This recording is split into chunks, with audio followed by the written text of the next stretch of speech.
In this video, I am going to be showing you how to create curly hair with Blender's new hair system. Because it was particles, now it's curves, and this is how you make curly hair with the curve system. So to start with, for the new geometry nodes or the new hair system in Blender, you just have an object here. You do Shift A, curve, empty hair, and you'll see that I added a curves object, and I'm just going to call this ringlet. And what I'm going to do is we're going to go into sculpt mode while selecting that hair curve. So I'm just going to very quickly come into the add, and I'm just going to increase the length to a big one. We'll just do this, right? So first thing we're going to do is we're going to resample the curve, and this is just going to determine how much resolution is inside the curve, and it needs to be before anything else so that the resolution actually looks good, because right now there's only 8 points and that's just not enough for curves or for curls. From here we're going to start making the curve parameter, or I guess it's called the spline parameter in geometry nodes, but basically we're going to build out the actual curl shape of the curves. So if you add a spline parameter to the node system. So from here we need to add something to control how many curves we have and how big they are. So what we're going to do is we're going to add a math node, and we're going to change it to multiply. Now what we're going to do next is we're going to add a sine node. Now we're going to be using sine and cosine, and I'm not going to get too far into the math of it, but basically sine is going to be x and cosine is going to be y. Alright, so now what we're going to do is I'm just going to make things easier for you guys, I'm just going to rename them real quick, and we're just going to name that to x-axis. Sorry, I did the wrong name. It's supposed to be the x-axis, not the y-axis. That's my bad.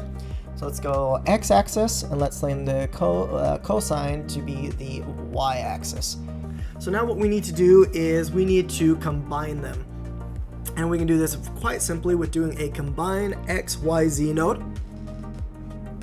It's just going to be right here. We're going to plug the x-axis or sine into the x, and the y-axis or cosine into the y. And we're going to leave z at 0 because if you change z, it'll kind of like lift the hair off the head, and that's not really what we want to do. Then we're going to do a set position, and that's going to actually move the hair into the position that we need, and that needs to go into the offset. And then all we got to do is connect it to the rest of the nodes. Now you can already start to see that the curve is starting to change, right? So if I pull this down so you can see it, what we can do is I'm going to come over here so we can come to the factor, for example. And all you got to do is change this factor from 0.5 and just bring it up. And the higher you go, the more curves you'll have. You'll notice that the sine is only going on the x-axis, right? And once again, we're not going to get into the math too much, but sine is going to be x, cosine is going to be the y. So you need to do both.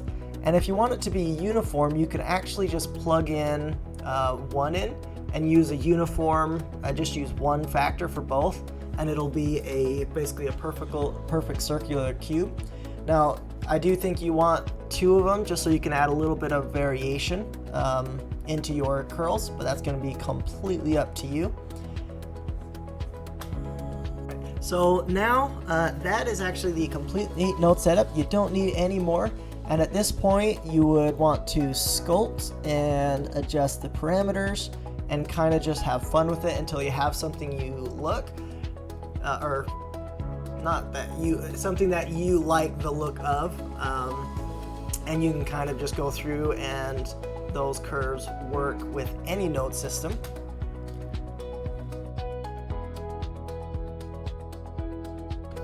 Alrighty, and this is just to kind of show that you can plug it into any system. So if you've already got a hair node system, then this works with literally any of them.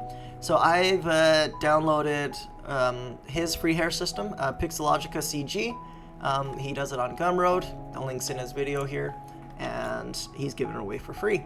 So what I've done is I've added these nodes to the end of his system here, and I've kind of just built this little test hairstyle, half up, half down kind of deal. All right, now if you now you can see here, if I just come into the hair here and I turn up the curl here, then it will apply those curls on top of whatever node system you already have. So if you already have a system that you like to use and you've already got a pretty good setup, you can just plug these nodes in at the end, and it'll add these curls on top of what you already have. So that is the end of the video. It's a very simple node, hair geometry node setup, and yeah, have fun with it, sculpt it, and see what you can come up with. I'd love to actually see what you guys are able to make. And we'll see you guys in the next one.